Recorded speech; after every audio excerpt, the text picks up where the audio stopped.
in competitions. Do you have any fun stories about seeing JDF before you made it into VR Troopers? No, I actually never saw him in competition, but Or in the same circles, on right? set we would like get together and just like, I don't know, like show off each other's kicks, like, oh, can you do this, or can you do this kick? And Jason was slightly more advanced than me at the time. Like he showed me a couple of kicks that I'd never tried before, so I was like, all right, I'm gonna try that one. And so I actually didn't start doing that kind of like cinematic style of martial arts. I was doing more traditional stuff up until VR Troopers. It wasn't until I met JDF and Mitch, the stunt guy from the show. We all started training at LA Valley College. So we started incorporating gymnastics and stunts, and that's when I started really pushing my martial arts after the show.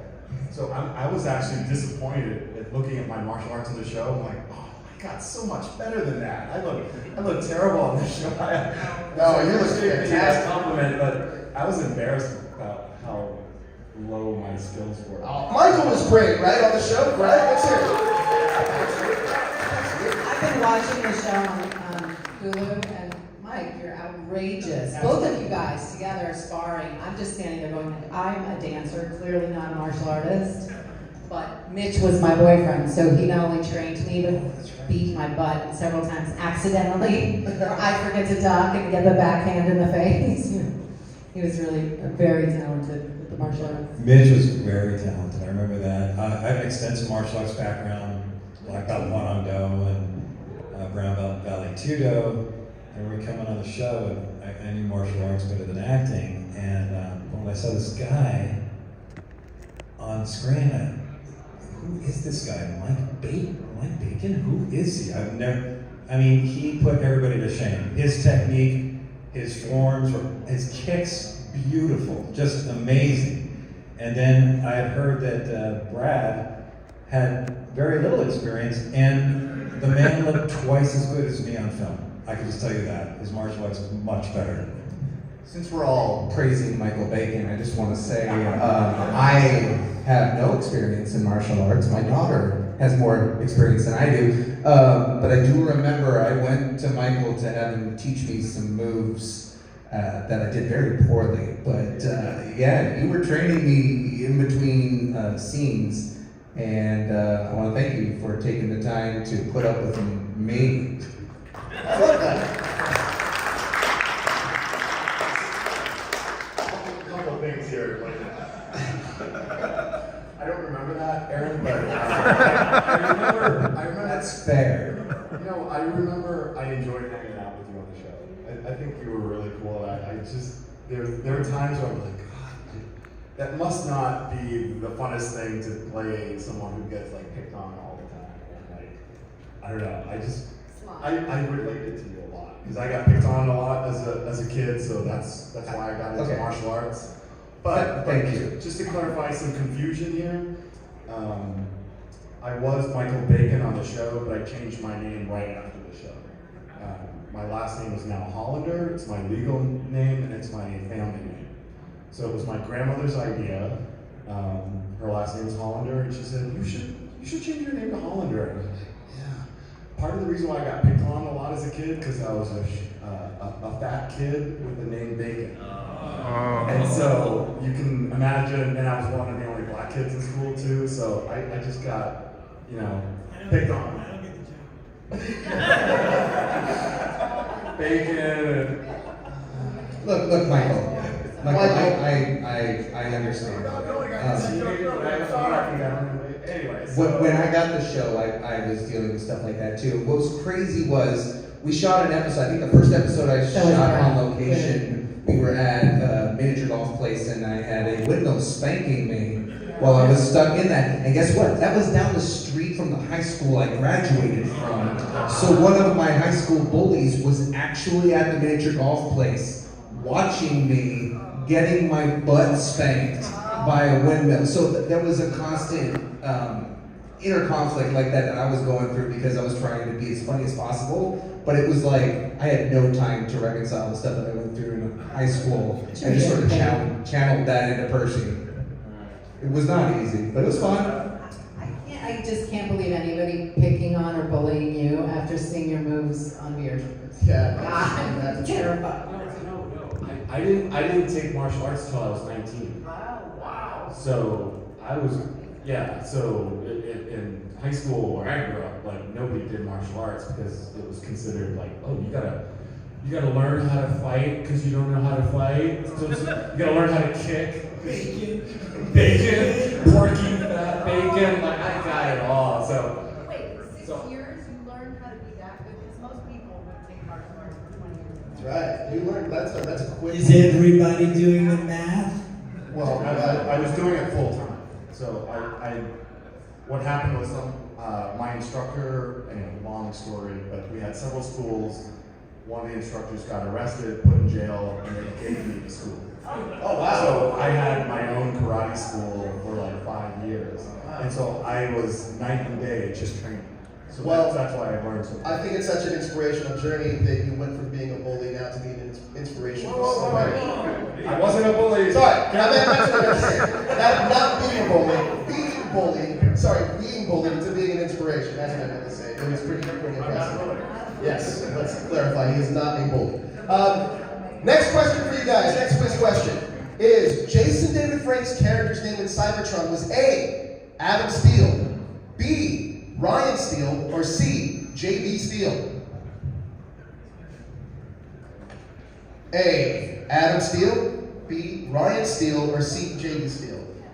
That would be for JDF's original character in Cybertron. Let's see. Adam. We can reveal. Adam. Oh, well, Michael got it wrong. I got it wrong. He got it right. Now, the reason I asked that is because, correct me if I'm wrong, Brad, but the original White Ranger, when it was pitched to you, well, his name was Adam, actually. Do you remember how that character was pitched to you? How he was going to debut at all? Besides being the White Ranger, as the White Ranger.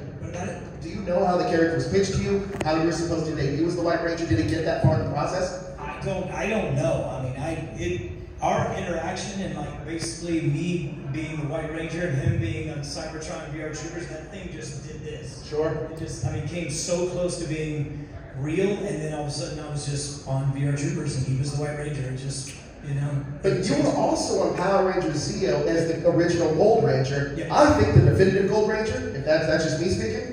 Was there ever an opportunity, or did the opportunity present itself that you were ever going to be the Gold Ranger physically outside of this? No, it was an accident.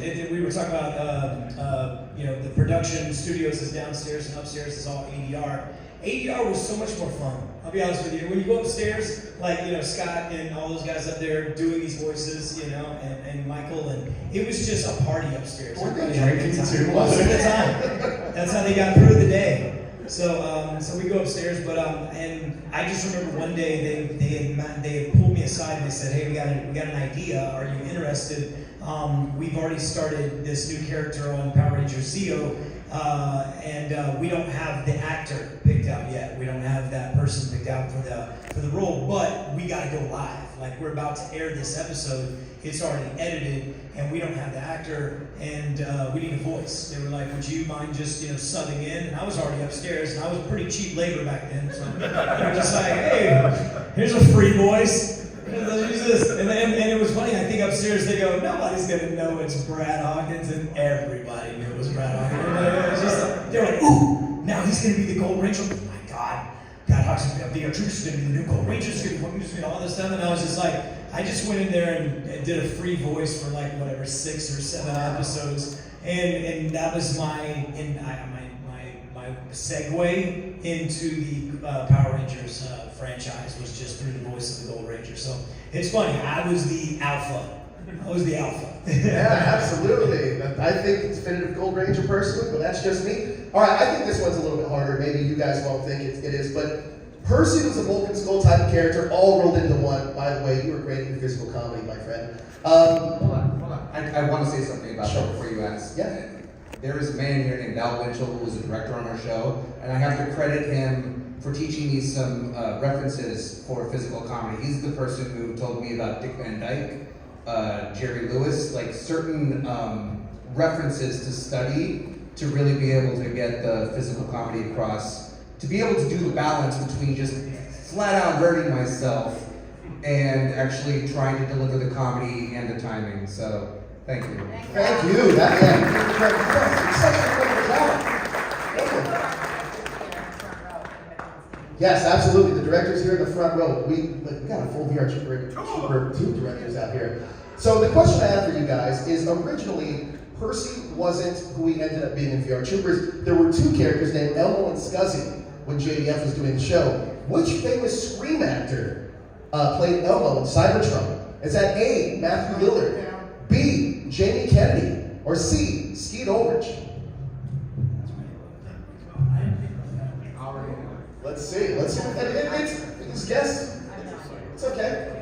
A. We have an A. We have an I don't know. We have an A. We have Jamie. Jamie Kennedy is the correct answer. Jamie Kennedy is the correct answer. Yes. So Jamie Kennedy was in Scream. If you know Scream, he played Randy. Randy was the one that knew all about the films. He had the Jamie Kennedy experience. Malibu's Most Wanted. He ended up having a pretty decent career, but yes, he was originally in Cybertron with Jason David Frank as one of them. See? They couldn't afford him in the They end? could not afford him in the end. That was makes sense. That tracks with Savant, right? You did segue. But the question I had for you, Aaron, you talked a little bit about the physical comedy. Talk to me about getting into the role of Percy, and also you got a fun photo at your table that you said that you're in this kind of superhero outfit, but it never aired. Do you have a story about that photo that's at your table? Yes. What was the first part of your question? Developing the character. Building. There was no development to the character. When I came in, I auditioned for a role named Bradley Rooney, and they changed the name of the character. I actually remember, Alan, you told me you fought for me to be cast, so also thank you. I had no experience on camera. I was just trying to come in and be as crazy as they wanted me to be. It was only, I think, the first time I was given any real meat to chew on was the Defending Darkheart 4-episode thing, because they actually included me in not just the beginning and the end as like the funny bookends, but I got to be stuck in a dungeon. And get kissed. And I had my first kiss ever His first kiss by ever. Sarah Brown. And that is going to be a nice segue to answer your next question. I just watched that episode. So the Defending Darkheart series, I am out in the wilderness trying to, I don't know what, and I'm following them around to biking and rock climbing. I'm like, I could do that, and I can't do that. But I ended up getting sucked into a dungeon, a Grimlord's dungeon. I get stuck in there with JB and Caitlin, and I'm flipping out, and they're kind of freaking out because they can't transform because I'll see. So that's what led to the kiss and led to me passing out and them transforming and getting me out of there. I believe it was the next episode or the episode after that. I'm back in the newspaper office telling a story about how I rescued JB and Caitlin from the dungeon as Super Percy. And there's a whole scene that got cut out of me dressed in a Superman outfit. I remember the cod piece. I could not take a break to go use the bathroom. There was a big letter P on my chest, and I did not get to wear the glasses. It was a lot of fun, and it ended with me grabbing Caitlin and dipping her and kissing her. They never aired that scene, but for some reason I have a picture from the scene, and that's the story. And you can get that picture at Aaron's table later on today. You can if you really want. Get that autograph. All right, next question I have for you guys. This one should be pretty easy. Is what were the henchmen for Grimlord called? A, Scubs, B, Lugs, or C, Cogs? I'm sorry, what was C? Cogs. With the G. Let's keep it fairly friendly here. Let's see. Most of you guys are gonna get this right. Yes, we got Scubs. Whatever, spelling works. All right, so the reason I asked this question is because we had so many great stunt performers working on VR Troopers. You gentlemen know this. Any fun stories about working with the stunt performers on VR Troopers? Almost killed one. Almost killed you. One of them? I almost killed one in the first scene. he was, like I said, he was the martial artist. I was trying to be the martial artist. I was trying to be, so I learned this really cool jump spinning hook kick that I was like so excited about because I could get really high off the ground. And it was a very JBF move too, because you know, he had that like triple, you know, jump spinning crescent kick that he could do, and I couldn't do that one. But I had a really cool jump spinning hook kick. And the thing was, we worked out with all these guys, Mitch and Billy Wong. And Billy was this Asian stunt double, but he was blind in one eye. So basically a one-eye stunt double, and which probably poses problems. Here comes the rest of the story. So, yeah. So the move was, we're in the forest. It's our first fight scene, right? We come in everything, and we go fight our stunt double. I'm fighting Billy. Well, we had worked at the choreography was all set, and the move was I do a sweep and he jumps, and immediately I go to my perfectly, you know, this move that Brad Hawkins jump spinning hook kick that I can't wait to debut, and it's my first fight scene. So I do the sweep and he jumps, and then I go up and I spin and I'm coming around and I look over my shoulder and I'm about to throw this kick, and his move is to duck. He didn't duck, and I took his head off. I couldn't stop it. The move was coming, and I was like, he was supposed to duck. The Scug helmet went flying off. I kicked him in his blind eye, and I'm just, oh yeah, that's my first fight season of the entire series, and I'm like, I just killed my stunt guy on set. He got up, he goes, I'm good, it's my fault, I was supposed to duck, and I felt terrible from that point on, but Billy was a champ. He's such an amazing stunt double, he's tough as nails, and you know, anybody that's willing to put on that helmet and only have line of sight half out, it's hard enough to see out that helmet anyway, but the fact that he couldn't see out the rest of it. It wouldn't have happened if you didn't have the helmet on. Those guys, if you saw the eye slits for them, they're really small. And Mitch, also, I ended up kicking him. I thought I just nicked the helmet. When he took his helmet off, his mouth was just all bloody and everything. So, but by the way, Brad, Billy is coming today, and they reattached his head. So, just be on the lookout. So, like, the hardest. Oh, sorry. I'll just point this out. I'm just gonna spread some gossip here. The worst part of the show, Brad will back me up on this, was dealing with the stunt coordinator. Oh, yeah. That was brutal. This guy, just sorry to trash on someone. I'm gonna be a bully right now, but man, we disagreed on what the fight choreography was constantly. It was the hardest part of our job. But we love the assistant. Okay. So for me, before we all auditioned, I was working out at a gym in Glendale because I was like trying to get in shape, right? And this guy walks in, and my eyes are like this. What's that?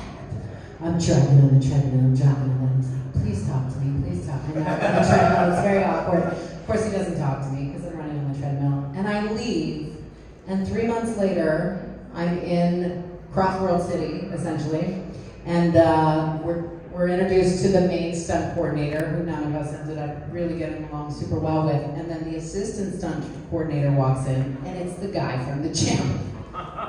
And I'm like, wait a minute, what is happening? So very long story short, he ended up being my boyfriend for the entire series, and he was Ryan Steele in costume. So that's who's doing all those crazy kicks when it's actually American footage filming it. That's Mitch Gould. We all loved his choreography. We're going to see him tonight. Oh, Mitch, good-looking guy. I remember. Oh, man. He's in a lot of fight scenes too without the helmet. Like the opening, the first dojo scene where there's actually a sparring going on with Brad and Billy and Mitch both. Yeah. Opening fight scene in the dojo. Because they were, like, Mitch is a 6-degree black belt, so whenever they would need somebody to do a spar, they would bring in the assistant stunt coordinator. Are we wrapping up? Is that... We are going to wrap, but where are we at with points? I got my butt kicked a lot. Let me just put it Oh, out. Aaron, you won. You have the most points. So here's what you win. You win power. Let me ask you. Wait. That's right. Hold on. So does anybody here, this is what you win. I am personally going to pay for every single one of their autographs on this table. You get to pick out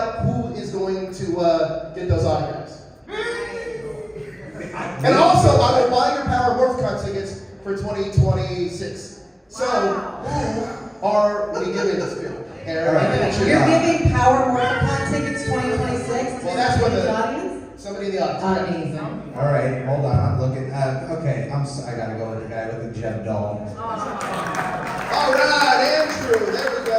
I'll get you all the autographs as well. And here's the thing. I know that all of you guys have questions for them. Unfortunately, I didn't take fan questions, but the reason I did that is because I want you guys to have your own interaction with them and make your own memories. Go up to their table, meet them, and ask the questions that you have for them later on today. But I get free hugs. thank you guys so much for joining us today.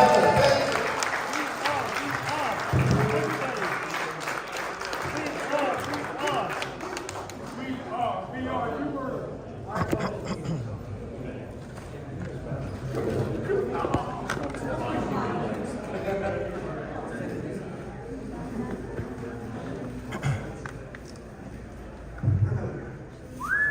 Thank you guys.